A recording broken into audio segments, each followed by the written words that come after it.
Santapan Harian Jumat 31 Oktober 2025.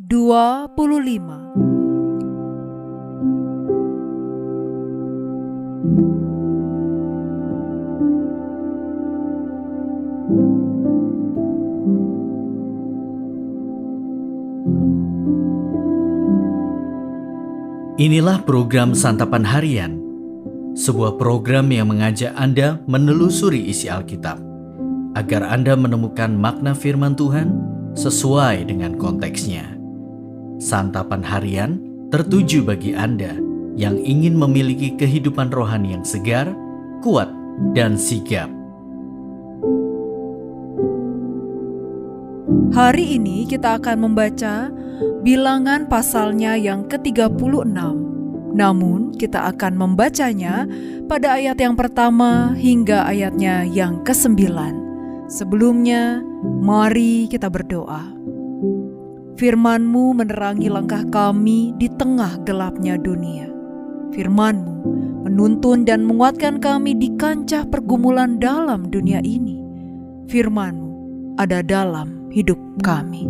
Berfirmanlah ya Allah bagi kami saat ini. Di dalam nama Yesus Kristus kami memohon. Amin. Bilangan 36 ayat 1-9. Kepala-kepala kaum keluarga dari kaum Bani Gilead bin Makir bin Manasye, salah satu dari kaum-kaum keturunan Yusuf, mendekat dan berbicara di depan Musa serta para pemimpin, kepala-kepala suku orang Israel. Kata mereka, Tuhan telah memerintahkan tuanku untuk memberikan tanah itu kepada orang Israel sebagai milik pusaka dengan membuang undi. Dan oleh Tuhan telah diperintahkan kepada tuanku untuk memberikan milik pusaka Selafehat, saudara kami, kepada anak-anaknya yang perempuan. Tetapi seandainya mereka kawin dengan salah seorang anak laki-laki dari suku lain di antara orang Israel, maka milik pusaka perempuan itu akan diambil dari milik pusaka bapak-bapak kami, dan akan ditambahkan kepada milik pusaka suku yang akan dimasukinya. Jadi akan diambil dari milik pusaka yang diundikan kepada kami. Apabila tiba tahun Yobel bagi orang Israel, milik pusaka perempuan itu akan ditambahkan kepada milik pusaka suku yang akan dimasukinya, dan akan diambil dari milik pusaka suku nenek moyang kami. Lalu Musa memerintahkan kepada orang Israel sesuai dengan titah Tuhan. Perkataan suku keturunan Yusuf itu benar. Inilah firman yang diperintahkan Tuhan mengenai anak-anak perempuan Selafehat. Bunyinya, mereka boleh kawin dengan siapa saja yang menyukai mereka, asal mereka kawin di lingkungan salah satu kaum dari suku ayah mereka. Sebab milik pusaka orang Israel tidak boleh beralih dari suku ke suku, tetapi orang Israel masing-masing harus memegang milik pusaka suku nenek moyangnya. Jadi setiap anak perempuan di antara suku-suku orang Israel yang telah mewarisi milik pusaka haruslah kawin dengan seorang dari salah satu kaum yang termasuk suku ayahnya, supaya setiap orang Israel mewarisi milik pusaka nenek moyangnya. Sebab milik pusaka itu tidak boleh beralih dari suku ke suku, tetapi suku-suku orang Israel masing-masing harus memegang milik pusakanya sendiri.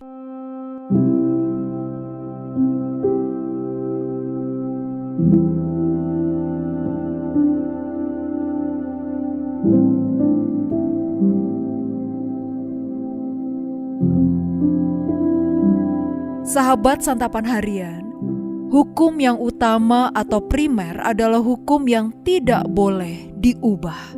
Tetapi untuk hukum sekunder, ada ruang untuk perubahan. Hal itu seperti yang kita lihat dalam nas hari ini.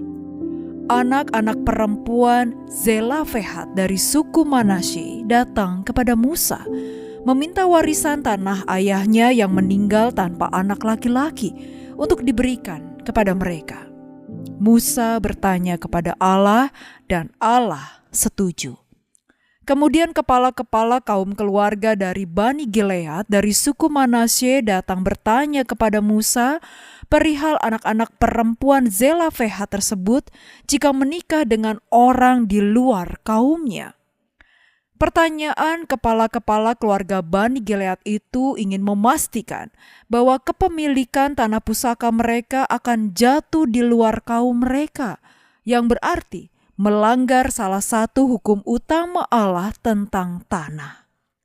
Sesuai dengan titah Tuhan, Musa kemudian memberikan hukum bahwa anak perempuan yang mewarisi tanah boleh kawin dengan siapa saja yang menyukai mereka, asal mereka kawin di lingkungan salah satu kaum dari suku ayah mereka. Alasannya adalah karena milik pusaka tidak boleh beralih dari suku ke suku, tetapi suku-suku orang Israel masing-masing harus memegang milik pusakanya sendiri. Kita dapat melihat bahwa hukum primernya adalah tanah atau milik pusaka Israel tidak boleh keluar dari kaum masing-masing. Untuk itu, diberikan hukum sekunder bahwa warisan milik pusaka hanya dapat diberikan kepada anak laki-laki dengan tujuan mendukung hukum utamanya. Tetapi, karena warisan pada anak lelaki adalah hukum sekunder yang berarti ada ruang untuk perubahan, maka ditambahkan bahwa ketika seorang meninggal tanpa anak laki-laki, maka warisan dapat diberikan kepada anak perempuan, supaya hukum utamanya tidak dilanggar. Kemudian Musa memberi aturan bahwa anak perempuan yang mewarisi tanah harus menikah dengan orang sekaumnya. Dengan demikian, penting bagi kita untuk mengenali hukum mana yang primer dan mana yang sekunder. Hukum primer tidak dapat kita ubah, sedangkan hukum sekunder lebih luas dan dapat kita ubah jika diperlukan. Mari kita berdoa. Ya Tuhan, kami bersyukur atas hukum-Mu yang memberikan petunjuk dan arah dalam hidup kami. Bantu kami untuk memahami dan menghayati setiap perintah-Mu dengan segenap hati. Ajarilah kami untuk hidup sesuai dengan kehendak-Mu. Di dalam cinta dan kasih Putra Tunggal-Mu, Yesus Kristus, kami berdoa. Amin.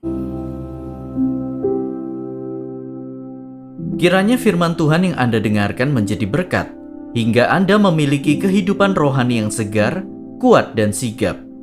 Jika Anda menginginkan buku santapan harian, silakan kirimkan nama, alamat lengkap, dan kode pos beserta nama radio yang Anda dengarkan ke nomor 0811 9910 377. 0811 9910 377. Tuhan Yesus memberkati.